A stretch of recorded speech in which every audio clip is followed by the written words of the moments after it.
여기 지금 상황이 나쁘다고 그래. 욕은 하지 마시라고요. 소리치고 욕하면은 아이가 돼요? 진짜 되냐고요?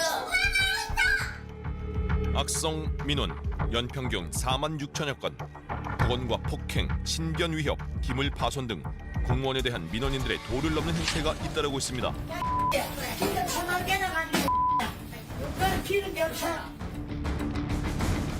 온 오프라인을 가리지 않고 다양한 방식으로 진화하고 있는 악성 민원. 이 때문에 어렵게 들어온 공직을 떠나거나 안타깝게 세상을 등지는 공무원도 늘고 있습니다. 좀 자부심 갖고 들어온 직장인데 내가 이런 취급을 받고 항상 인신공격 받고 욕설 듣고 뭐 일 못한다, 뭐 내 세상 갖고 뭐 하는 거냐 이런 타박을 들으면은 정말 자존감이 밑으로 떨어지거든요. 욕설을 퍼붓죠. 악성을 퍼붓고 꼼짝하지 마라. 너희들 다 죽인다. 악성 민원은 공무원 개인에게 지울 수 없는 상처를 남길 뿐만 아니라 사회 전반에도 악영향을 미치고 있는데요. 한 사람의 악성 민원인으로 인해서 그걸 처리하게 한 행정력 낭비는 우리 대다수의 시민들의 행정 처리를 지연시키는 결과를 가져오는 겁니다. 공무원이 공복이다. 국민의 공복이다. 그걸 지금까지 너무나 강조한 것 같아요. 잘못된 시민의 권리가 된 악성 민원. 그 실태를 짚어보고 여러 사례를 통해 악성 민원 대응의 실질적인 해법을 모색해 봅니다.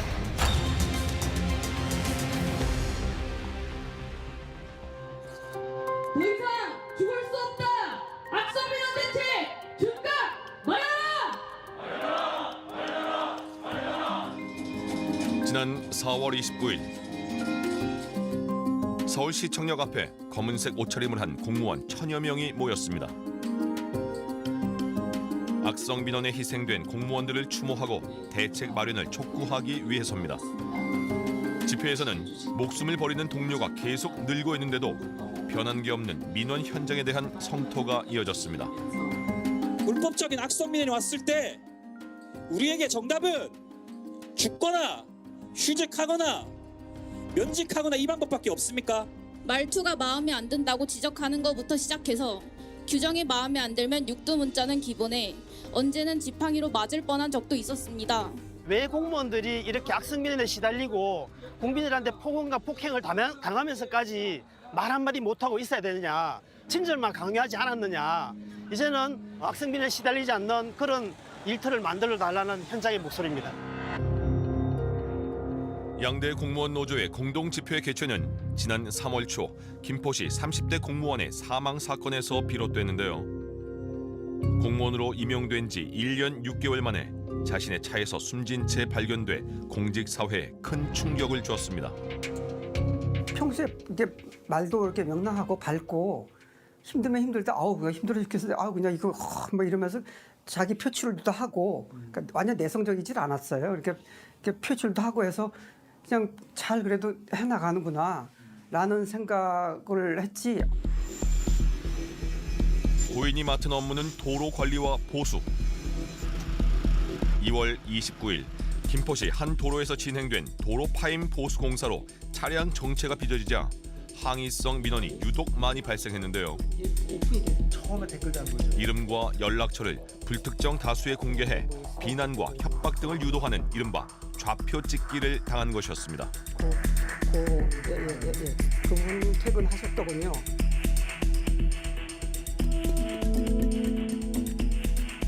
담당자가 이 사람이랍니다. 이 사람 아마 집에서 아마 잠자고 있을 거예요. 뭐 이런 식으로 이제 추측성 발언을 하면서 아 그래요? 그럼 가만히 놔두면 안 되겠네요. 뭐 이런 식으로 점점 이제 이렇게 공격의 수위가 높아가면서 한 사람에 대한 어떤 조금 공격성, 모욕적인 발언 같은 것들이 점차 이어진 거죠. 항의 민원은 그날 하루로 끝나지 않았습니다. 도로 공사가 끝났는데도 업무가 마비될 정도로 부서에 항의 전화가 쏟아졌습니다. 어렵게 지내시는데 끊기가 무섭게 또 오면 뭐 거의 다 욕설 비슷하게 뭐 욕설 오고 뭐 하고 하니까 근데 이제 옆에 동료가 너 이름 공개됐어 저기 커뮤니티에. 그때 이제 충격을 받은 거죠. 우리 사회가 지금 굉장히 갈등이 첨예화 된 사회잖아요. 그러니까 그런 약간의 선동하는 이야기가 나오면 대부분 동조하는 경향이 강합니다. 이게 이제 대중들의 심리잖아요. 특히 이제 해당 공무원이 만약 그 사실을 알고 보고 반복적으로 당했다면은 심적인 충격이 상당히 크겠죠. 당시 온라인 카페에 사망 공무원에게 악성 글을 작성하고 신상을 공개한 민원인을 김포시장과 김포시청 공무원 노조는 경찰에 수사 의뢰했고 지난달 26일 명예훼손과 협박 혐의로 2명이 입건됐습니다. 김포시 공무원 같은 경우는 뭐 많은 항의 전화를 받았고 또한 인터넷에서 명예가 훼손되고 새벽까지 근무를 했음에도 불구하고 뭐 지금 집에 들어가서 쉬고 있다는 등의 명예훼손을 더불어 많은 협박도 받았던 것으로 알려져 있습니다. 이와 같은 사건들로 인해서 사망이라는 결과가 발생했다는 것이 인정된다면 아무래도 실형까지도 가능하지 않을까라는 생각이 듭니다.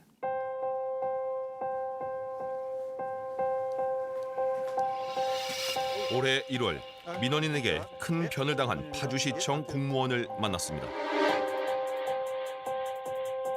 머리를 망치로 습격당해 옷을 흠뻑 적실 정도로 피를 많이 흘려 긴급히 응급실로 이송됐는데요.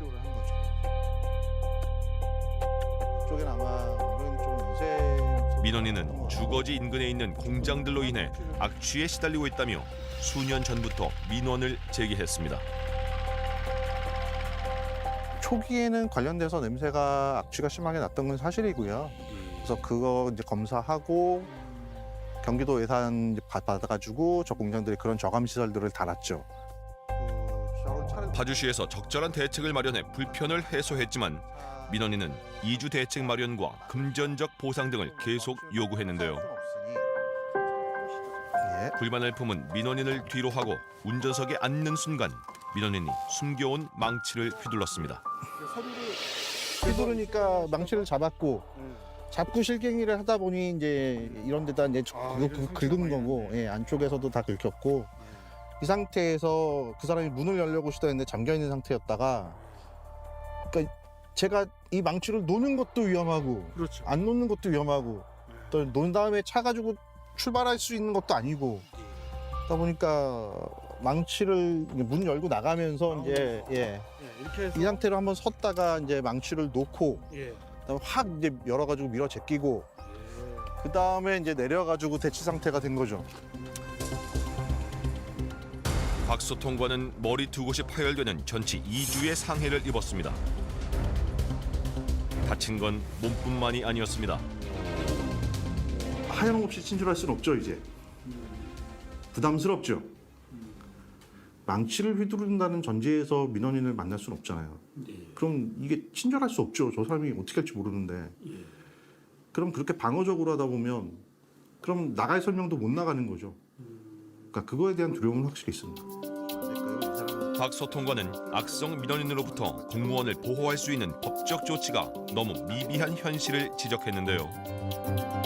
일예로 긴급 체포 경우는 3년 이상의 징역형인 범죄자에 해당하는 등 요건이 까다로워 위법한 민원인의 대다수는 긴급 체포에 해당하지 않습니다. 관공서에 와가지고 난동을 부리는 사람들이 있거든요. 그럼 난동을 부리는 사람을 현장 조치를 해야 된다. 근데 경찰이 와서 해주실 수 있는 게 마땅치 않은 거예요. 그래서 제가 확인을 좀 해보니까 경찰이 와가지고 긴급 체포를 할 수 있는 요건이 3년 이상의 범죄에 대해서만 그게 가능한 거예요. 그래서 저는 좀 법이 개정돼서 최소한 특정 수준 이상의 뭐 관공서가 보호받아야 되거나 이런 보호받아야 되는 기관들이 있잖아요. 이런 기관에서 벌어지는 범죄는 현행범 요건을 조금 더 만들어줘야 되지 않나. 계룡시는 아직 개정. 게다가 민원인의 위법 행위로 공무원이 피해를 봤더라도 기관 차원에서 받을 수 있는 지원은 지자체 상황에 따라 제각각입니다.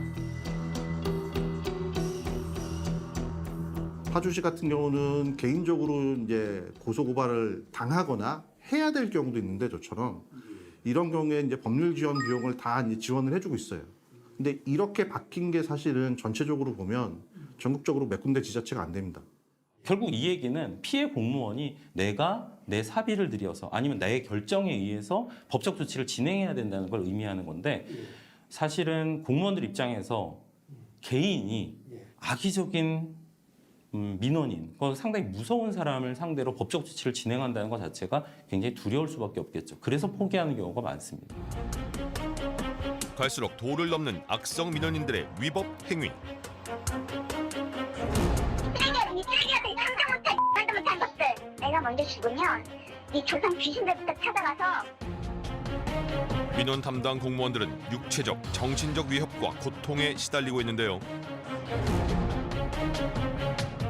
행정안전부의 조사에 따르면 중앙부처와 지자체를 상대로 한 민원인의 폭언, 폭행 등의 위법 행위는 2020년 46,079건, 2021년 51,883건, 2022년 41,559건이나 발생했는데요. 민원인의 위법 행위를 유형별로 살펴보면 폭언과 욕설이 약 80%로 가장 많았고 협박이 약 12%, 위험물 소지, 주취 소란, 업무 방해 등을 포함한 기타 항목과 성희롱, 폭행, 기물 파손 등이 그 뒤를 이었습니다. 경기 하남시 공무원이 민원 때문에 극단적인 선택을 했다는 의혹이 제기됐습니다. 지난해 9월 하남시의 한 행정복지센터에서 근무하던 40대 공무원이 인근 아파트 단지에서 숨졌습니다. 지역사회에서 활동하는 유관단체 관리 업무를 맡은 고인은 여러 단체의 무리한 민원에 시달렸던 것으로 알려졌습니다.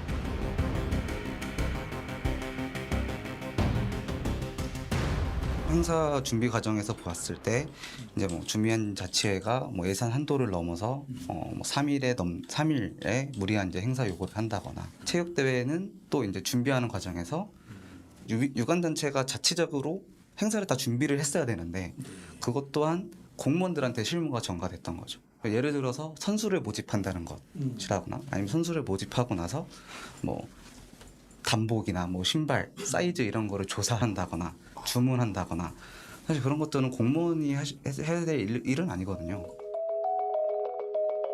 보통 지역 유지로 상당한 영향력을 가진 유관 단체장이 관내 고위직과의 친분을 강조하며 무리한 요구를 할 경우 일선의 공무원들은 엄청난 압박을 받을 수밖에 없다고 합니다. 동료분들이 진술하시기를 갑을관계라고 진술을 하셨어요. 유관단체 임원이 대할 때 그런 민원이나 이런 문제들이 비협조적으로 좀 보인다라고 하면 자칫 잘못하면은 바로 이제 위로 갈 수도 있는 그런 거에 대한 이제 부담감이 있기 때문에 유관단체 임원분들 상대하기에 굉장히 힘들다, 부담을 가진다라는 얘기들도 이제 진상조사 결과에서 보면은 나와 있습니다. 그 단체원이 가서 뭔가 그 일이 해결이 됐어. 그러면 이제 단체원이 자기가 이제 그렇게 친분을 해서 하기 때문에 직원들을 무시하는 경향이 생기는 거고, 윗세에서는 네 선에서 해결을 해야지 왜 나까지 이렇게 번거롭게 하는지. 그러니까 중간에 끼어있는 직원들 입장에서는 이러지도 못하고 저러지도 못하고 부족하다 보니까 민원을 담당하는 일선 공무원들도 공통으로 고충을 토로합니다. 좀 그나마 괜찮을 것 같아요. 저희가 힘들어하는 악성 민원 중에 한 부류가 이제 제3자를 통해 가지고 강압적으로 내려오는 경우, 상급자나 아니면은 뭐 정치인이나 이런 부분을 통해서 일선에서 안 된다고 이미 끝난 부분에 대해서 이제 다시 내려오는 거죠. 해줘라. 뭐 보람, 뭐 사명감 이런 게 생길 수가 없는 구조죠, 사실.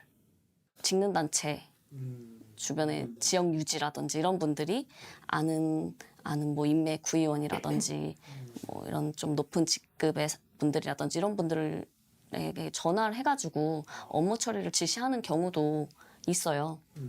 그러면 이제 담당자로서 되게 뭐 자괴감이 들죠. 예, 나는 그냥 위에서 지시하면 그대로 해야 되는 거구나 이런 생각으로. 정상적인 사회라면은 기관장이 이 주민들도 고객이지만 이게 이제 우리가 자기 기관의 직원들도 내부 고객이라고 하잖아요. 자기 직원들도 자기 입장에서 고객인 거예요. 그럼 내부 고객의 고충도 지자체장이 들어주려고 노력을 해야 돼요. 물론 그런 조치가 여러 가지 제도적으로 있긴 해요. 근데 실질적으로 이런 문제가 발생했을 때 지자체장이 그 담당 공무원한테 잘했어. 소신 있게 그렇게 일해. 내가 방패막이가 돼줄게.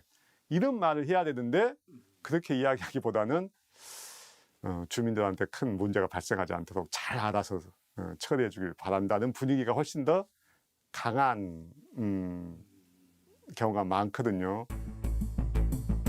민원 처리 결과에 불만을 가진 일부 악성 민원인의 경우 국민신문고 등 온갖 민원 사이트를 돌아다니며 보복성 민원을 넣기도 하는데요. 악의적으로 정보 공개 청구를 반복하며 공무원 업무에 지장을 초래하는 일도 지속해서 발생하고 있습니다. 3번 반복이 되면 이제 악성 민원에 대해서 안 해도 된다는 걸 알기 때문에 반복의 그 민원의 내용을 이 사람 골려 먹으려고 약간 바꿔요. 그러니까 이건 같은 게 내용이 아니다.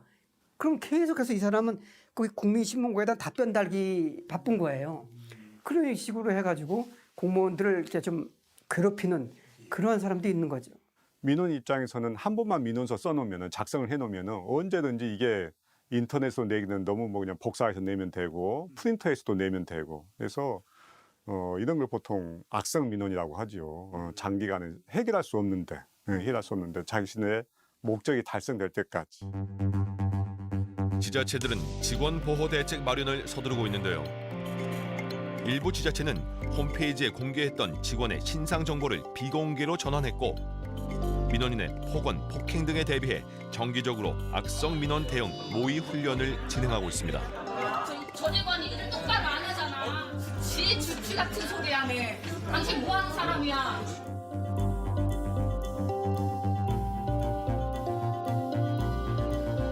서울시 송파구청의 경우 민원인의 위법 행위에 대응해 여러 안전장치를 도입했는데요. 민원대 전체에 강화 유리가 설치됐고 청사 보안관이 상시 근무하고 있습니다.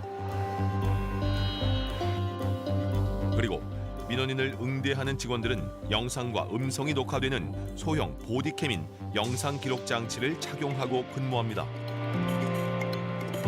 그래서 저희가 이렇게 간혹가다 큰 소리 나시는 분들이 있으세요. 그러면은 그럴 때 이걸 하고 있으면 그분들께서는 이제 그냥 뭐 돌아가시는 경우도 있기도 하고 좀 큰 소리 내시다가도 조금 덜 이런 뭐 욕설 같은 거 하시던 분들도 조금 자제하시는 분들도 계시고 하니까 저희 입장에서는 조금 안정이 되죠. 네. 그리고 경찰이 즉각 출동할 수 있는 체계도 갖췄습니다. 네, 이게 비상벨이거든요. 그래서 여기 이렇게 이게 3개 정도 위치별로 해 있고요. 이걸 누르면은 이쪽에 오시면 여기 그걸 누르게 되면 바로 경찰서에서 저희하고 이렇게 통화를 할 수 있는 여기 이제 경비구역 해가지고 가장 가까운 지구 내에서 출동을 하게 되어 있습니다. 이게 저희가 주소가 등록이 되어 있어서 대화를 안 하더라도 바로 출동할 수 있는 그런 장치예요. 네. 모든 기관이라든가 업무의 핵심은 인력 아니겠습니까? 얼마나 우수한 인력이 업무 처리를 하느냐. 그래서 그런 차원에서 공무원에 대한 사회적 존중이 낮아지고 평가가 낮아지고 공무원 스스로도 그렇게 느끼게 되면은 우수한 인력은 민간 분야로 빠지고 제대로 된 의사결정을 할 수 있는 사람이 올라가야 되는데 그런 이제 인적 자원이 없다면은 그런 분이 올라가기가 쉽지 않겠죠. 이렇다 보니 올해 국가공무원 9급 공채시험 경쟁률이 21.8대 1로 32년 만에 최저치를 기록하는 등 공무원 선호도가 지속해서 떨어지고 있고 근속 연수가 5년 미만인 공무원 퇴직자가 2019년 6,500명에서 지난해 13,566명으로 4년 만에 2배 이상 증가하는 등 젊은 공무원들의 이탈 현상도 가속화하고 있습니다. 전체적으로 공무원의 그런 지위들이 낮아졌고 들어올 때는 생각하지 못했던 그런 대우를 받고 있고 이제 내부적인 조직 문화 그런 것 때문에 그냥 빨리 그만두고 가는 것 같거든요. 일단 신고를 하더라도 제대로 된 처벌이 이루어질 수 있는 그런 법적인 부분도 솔직히 없고요. 그냥 문제를 크게 일으키지 말자. 그리고 이제 문제를 크게 일으킨다고 하면은 또 제 제가 근무를 못하는 사람, 좀 평가적인 부분도 관계가 있을 수 있기 때문에 되게 좀 위축이 되는 것 같아요, 그런 거를. 정부는 민원인의 잘못된 행태를 뿌리 뽑기 위해 지난 2일 악성 민원 방지 및 민원 공무원 보호 강화 대책을 발표했는데요. 앞으로는 민원인이 전화로 욕설 등 폭언을 쏟아내면 한 차례 경고 후 통화를 끊을 수 있게 됩니다. 또한 온라인 민원 창구를 통해 의도적으로 단시간에 대량의 민원을 신청한 경우 시스템 이용을 제한하기로 했습니다. 방문 민원도 사전 예약제 등을 통해 1회 권장 시간을 정할 방침인데요. 하지만 민원인의 위법 행위에 대한 기관의 법적 대응이 원칙으로만 명시되고 보호 조치를 이행하지 않은 기관장이나 악성 민원인에 대한 처벌 규정은 신설을 검토하는 데 그쳐 후속 대책이 필요하다는 목소리가 높습니다. 공무원 노조에서는 예산과 인력 충원 방안이 마련되지 않으면 이번에 발표된 대책도 실효성이 떨어질 수밖에 없다는 지적입니다. 정부는 여기에 반해서 매년 1%씩 공무원을 정원을 감축하고 있습니다. 임기 5년 동안 매년 1%, 5%를 줄이는데 그 인력을 줄이는 법안도 저는 폐지해야 된다고 봅니다. 수장이 공무원의 편이 되어줬으면 좋겠습니다. 어쨌든 저희의 수장이기 때문에 그쪽 말만 듣지 말고 우리의 말을 우선적으로 들어서 더 심한 민원이 들어왔을 때는 끊어줄 수 있도록. 저희가 뭐 안 해드리고 싶어서 안 해드리는 건 아니거든요. 이거는 다 규정대로 뭔가가 이제 있기 때문에 저희가 처리를 못 해드리는 거라서 그런 부분에 대해서는 저희는 규정대로 이제 절차에 따라서 하고 있기 때문에 그거에 너무 감정이 상하지 않으셨으면 좋겠다는 그런 말씀 꼭 드리고 싶었어요.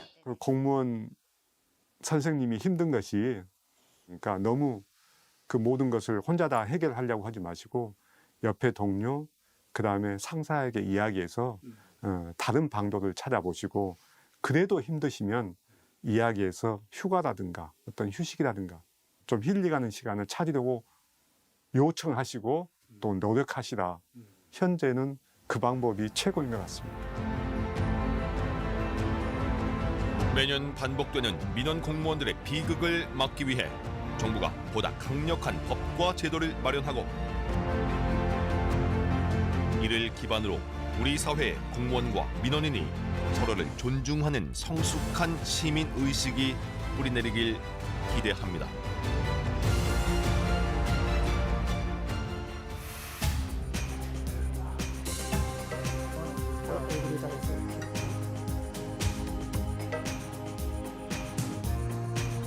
여기 다리에서 일어나 주시기 바랍니다.